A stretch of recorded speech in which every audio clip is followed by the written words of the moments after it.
जोधपुर में छुट्टी नहीं मिलने से नाराज सीआरपीएफ जवान नरेश जाट ने खुद को गोली मार ली, लेकिन इसके पहले उसने अफसरों पर दबाव बनाने के लिए पत्नी और बेटी को अपने ही घर में 18 घंटे बंधक बनाए रखा। पुलिस और प्रशासन ने उसे समझाने की बहुत कोशिश की, लेकिन वह माना नहीं।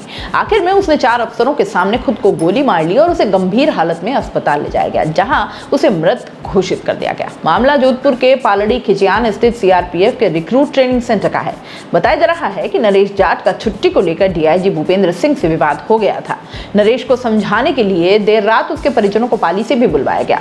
जवान ने सीआरपीएफ के आईजी के सामने ही सरेंडर करने की शर्त रखी थी और आईजी उससे बात करने पहुंचे भी, लेकिन बातचीत के बाद उसने आईजी के सामने ही खुद को गोली मार ली। नरेश के पास इंडियन स्मॉल आर्म्स सिस्टम 5.56 यानी लाइट मशीन गन थी। नरेश ने इस मशीन गन से कई राउंड हवाई फायर किए। जवानों के मुताबिक नरेश छुट्टी नहीं मिलने से बहुत परेशान था। इसे लेकर ही रविवार को रिक्रूट ट्रेनिंग सेंटर के डीआईजी भूपेंद्र सिंह से उसकी बहस हो गई। बात बढ़ी और फिर डीआईजी ने नरेश को बर्खास्त करने की धमकी दे डाली। इससे गुस्साए जवान ने एक अन्य जवान पर हमला बोल दिया और उसका हाथ तक काट लिया। इससे जवान घायल हो गया, गुस्से में क्वार्टर के अंदर चला गया और फिर दरवाजा बंद कर लिया और बाहर नहीं आया। जब जवान ने घर का दरवाजा अंदर से बंद किया तब घर में उसकी पत्नी और 6 साल की बच्ची थी। इसके बाद जवान ने लाइट मशीन गन से गैलरी में आकर हवाई फायर करना शुरू कर दिया। पुलिसकर्मियों ने बुलेट प्रूफ जैकेट पहनकर पास जाने की कोशिश की, लेकिन एलएमजी के सामने किसी की हिम्मत नहीं हुई। ऐसे में पुलिस लाउड स्पीकर से ही अनाउंस कर जवान को समझाने का प्रयास करती रही। बुलेट प्रूफ जैकेट पहने कमांडो भी साथ आए, लेकिन नरेश जाट तक नहीं पहुंच पाए। सीआरपीएफ जवान की मौके पर ही मौत हो गई।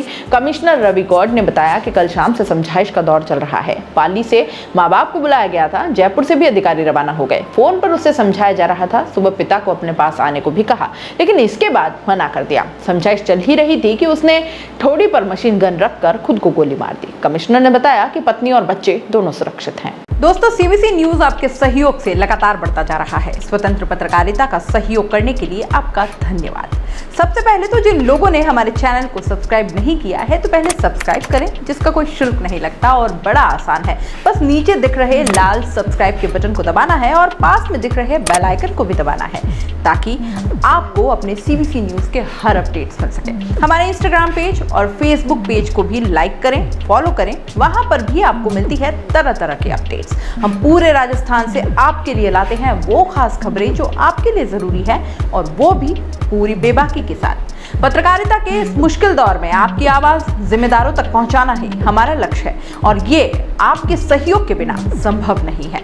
हमारा सहयोग करें, स्वतंत्र पत्रकारिता में अपना योगदान दें और ज्वाइन बटन पर जाकर सदस्यता लें, चाहे सबसे छोटी सहायता के रूप में ही क्यों ना हो। जनता की बेबाक आवाज बने रहें, उसके लिए सहयोग आपको ही करना है। सब्सक्राइब करिए और ज्वाइन बटन पर क्लिक कर सदस्यता ग्रहण कीजिए।